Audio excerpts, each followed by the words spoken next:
হাসিনাকে ফিরিয়ে নিয়ে আসার জন্য ইন্টারিম গভর্নমেন্ট থেকে শুরু করে এই পর্যন্ত আমরা তাগাদাপত্র দিচ্ছি as per the extradition treaty with the পার্শ্ববর্তী দেশ আর কি, নেইবারিং কান্ট্রি। সেই এক্সট্রাডিশন চুক্তি অনুসারে, ট্রিটি অনুসারে আমরা তাকে ফেরত চাই। আমরা চাই তিনি ফেরত আসুক, বিচারের মুখোমুখি হোক। তবে আইনমন্ত্রী বলেছেন তাকে আসলে অ্যারেস্ট করা হবে এই জন্য যে শি ইজ অলরেডি কনভিক্টেড। আমরা জুলাই জাতীয় সনদের এই অঙ্গীকার নামায় যেখানে সংশোধন হয়েছে, যেদিন স্বাক্ষর হবে জুলাই জাতীয় সনদ, সেদিনও একটা আন্দোলন হয়েছে এই দক্ষিণ প্লাজার সেই মাঠে জাতীয় সংসদের। আমি নিজে টেলিফোন করে, আমার বন্ধুরা সাক্ষী আছে কয়েকজন, আমি প্রফেসর আলী রিয়াজ সাহেবকে অনুরোধ করে সেটা সংশোধন করে বলেছি হ্যাঁ তাদের দাবি ন্যায্য, এই অঙ্গীকার নামা আপনারা সংশোধন করেন, আমরা সবাই স্বাক্ষর করব। সেটা কি ছিল? শহীদ পরিবার ও আহত বীর জুলাই যোদ্ধাদের আইনগত দায় মুক্তি এবং মৌলিক অধিকার সুরক্ষা ও নিরাপত্তা নিশ্চিত করা। সেটা অর্ডিন্যান্স হয়েছে পরে। সেই অর্ডিন্যান্স তো প্রথম সেশনে আমরা আইনে পরিণত করে দিলাম, জুলাই যোদ্ধাদের সুরক্ষা আইন। সেটা বাস্তবায়ন হয়েছে। এখন বাস্তবায়নের দরকার হলে এই জুলাই জাতীয় সনদ।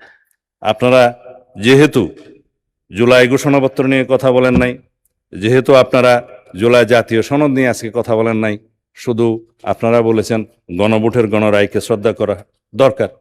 গণভোটের গণরায়কে শ্রদ্ধা জানাতে হলে সংবিধান সংশোধন কমিটিতে আপনাদেরকে আসতে হবে, সেখানে আলোচনা করতে হবে। সেখানে যদি সবাই সমঝোতার ভিত্তিতে আমরা যদি এই জাতীয় কি যেন সংবিধান সংস্কার পরিষদ যদি গঠন করতে হয়, সেই আলোচনা ওখানে হবে। কিন্তু আপনারা ওয়াকআউট করলেন, আপনারা সংবিধান সংশোধনী কমিটিতে থাকতে চাইলেন না। সেটা ইতিহাস হয়ে থাকলো, জাতি দেখলো। আমরা এই সংবিধান সংশোধন করতে চাই, সংবিধানের গণতান্ত্রিক সংস্কার করতে চাই, আমরা রাষ্ট্র কাঠামোর গণতান্ত্রিক সংস্কার করতে চাই, আমরা বিচার বিভাগের স্বাধীনতা নিশ্চিত করতে চাই, গণমাধ্যমের স্বাধীনতা নিশ্চিত করতে চাই, এবং আমরা ভবিষ্যতে যাতে এই দেশে কোনোদিন ফেসিবাদ এবং ফেসিবাদী কোনো উৎপত্তি না হয়, উৎপাদ না হয়, পার্লামেন্টারি ফুয়ারার সৃষ্টি না হয়, সেজন্য একটা আমরা এমন সংবিধান সংশোধন করতে চাই যে সংবিধানটা সমঝোতার ভিত্তিতে গ্রহণ করা উচিত। কিন্তু আপনারা সহযোগিতা করলেন না। এখনো উন্মুক্ত আছে 5টা আসন, সদস্য সংখ্যা আপনাদের জন্য নির্ধারিত আছে। আপনারা যদি কখনো মনে করেন এই সংবিধান সংশোধনী কমিটিতে আসবেন, তাহলে আপনারা এই গণতান্ত্রিক চর্চা হিসেবে আপনারা অংশগ্রহণ করতে পারেন। আমরা অলওয়েজ ওয়েলকাম জানাবো। হয়তো আপনাদের রাজনীতি আছে, মাঠের বক্তৃতা দিবেন, গণভোটের গণরায় কার্যকর করা হোক। কিন্তু এই গণভোটের গণরায়টা কিসের উপর ভিত্তিতে ভাই? সব এটা আইনের ভিত্তিতে ভোট ছিল। সেই আইনটা কি ছিল? আইনও ছিল না, আদেশের ভিত্তিতে ছিল। সেই আদেশটাও অবৈধ ছিল। সেই আদেশের মধ্যে তো কোনো সমঝোতা হয়নি। জুলাই জাতীয় সনদ তো আপনাদের সবার স্বাক্ষর আছে, সমঝোতা হয়েছে, ঘোষণাপত্র সমঝোতা হয়েছে, ঐতিহাসিকভাবে সেটা স্বাক্ষরিত হয়েছে, এই দক্ষিণ প্লাজায় সেটা জাতি দেখেছে। কিন্তু যে জুলাই জাতীয় সনদ সংবিধান সংস্কার বাস্তবায়ন আদেশ নামে এই যে একটা আদেশ জারি করা হলো অবৈধভাবে, কারোর সাথে তো কোনো আলোচনা হয়নি, রাজনৈতিক সমঝোতা হয়নি। সেই আদেশটা ভয়েড অ্যাব ইনিশিও, সেটার করারই ইখতিয়ার প্রেসিডেন্টের ছিল না, নাই। সেই আদেশের উপর আপনারা গণভোটের কথা বলেন। হ্যাঁ, গণভোট অবশ্যই জনগণের রায়কে আমরা সম্মান দিতে হবে। তার মধ্যে 3.5 খান প্রশ্নে আমরা একমত, যেটা জুলাই জাতীয় সনদের সাথে একমত আছে। গণভোটের প্রস্তাবটা আমি করেছিলাম দলের পক্ষ থেকে জাতীয় ঐকমত্য কমিশনে। কিসের উপর ভিত্তি করে?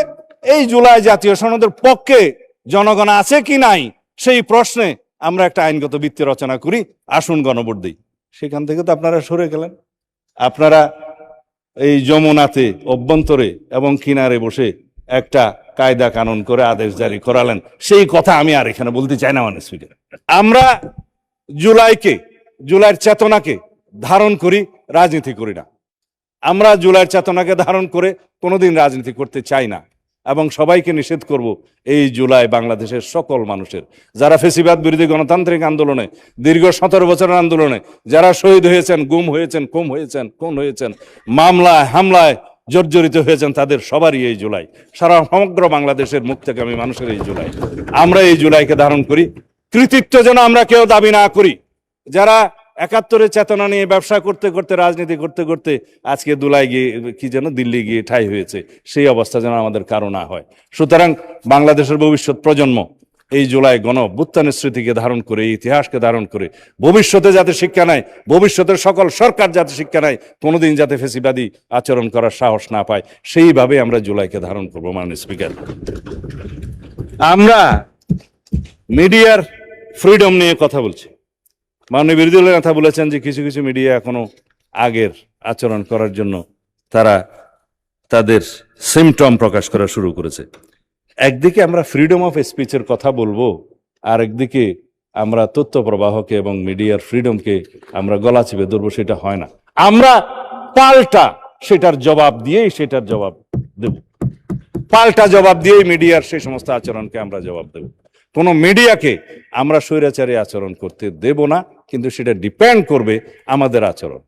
কারণ ফ্রিডম অফ স্পিচ এবং freedom of press is always subject to some restriction imposed by the reasonable ground in the interest of the state, এবং সেই রিজনেবল রেস্ট্রিকশনগুলো বর্ণনা করবে মাননীয় আদালত।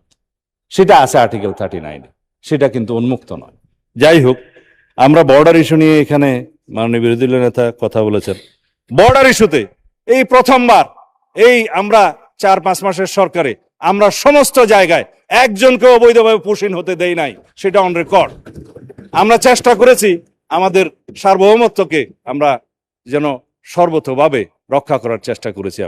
আমরা আমাদের জওয়ানরা, বিজেপির সৈনিকেরা পাল্টা গুলি করেছে আমাদের বর্ডারে, আপনারা নিশ্চয়ই দেখেছেন। আমরা বলেছি যে কোনো দেশের এমন কোনো আচরণ আমরা বরদাস্ত করব না যাতে আমাদের সার্বভৌমত্ব ক্ষুণ্ণ হয়, আমাদের স্বাধীনতা ক্ষুণ্ণ। আমরা সবাই এক, এখানে সরকারি দল বিরোধী দল বলতে কোনো কথা নেই। আমরা বাংলাদেশের স্বাধীনতার সার্বভৌমত্বের প্রশ্নে সবাই ঐক্যবদ্ধ থাকব। আমরা ফ্যাসিবাদ বিরোধী গণতান্ত্রিক আন্দোলনে যেভাবে ইস্পাত কঠিন জাতীয় ঐক্য আমরা গড়ে তুলেছি, সেই জাতীয় ঐক্য ন্যাশনাল ইস্যুতে সবসময় এক থাকবে বলে আমি বিশ্বাস করি।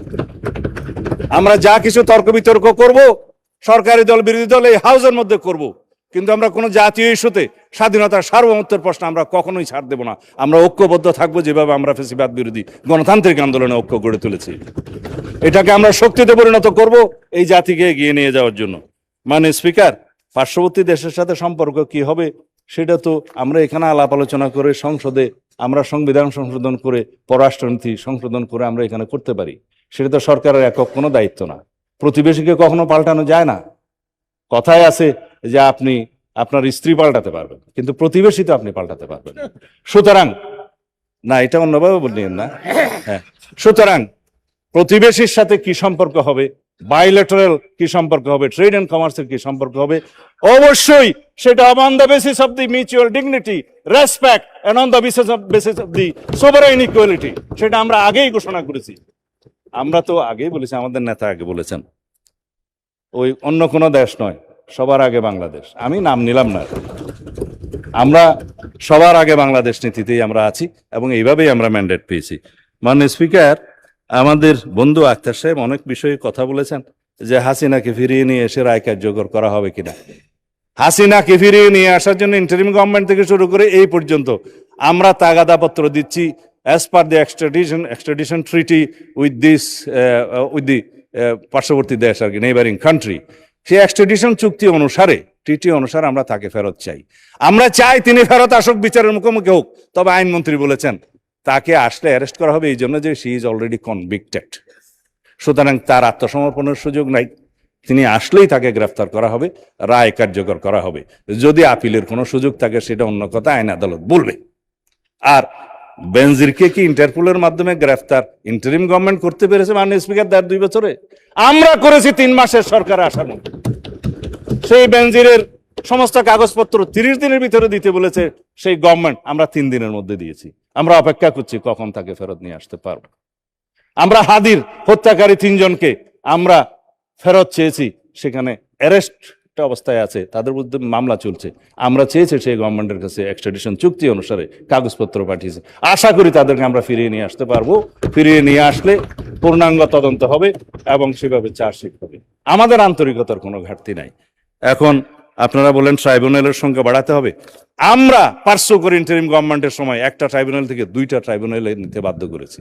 এখন যদি প্রয়োজন হয় ট্রাইব্যুনালের সংখ্যাও বাড়বে, প্রসিকিউশনের সংখ্যা বাড়বে, ইনভেস্টিগেশন টিম বাড়বে, লজিস্টিক টিম বাড়বে। আমাদের প্রধানতম উদ্দেশ্য হচ্ছে এই দেশে ন্যায় বিচার প্রতিষ্ঠা করা। 1400 শহীদ হয়েছে, এটা জাতিসংঘের রিপোর্ট, কিন্তু এটা আমরা জানি 2000-এর বেশি। আহত হয়েছে 30,000-এর মতো মানুষ। তাদের সকলেরই ন্যায় বিচার নিশ্চিত করা হবে ইনশাআল্লাহ।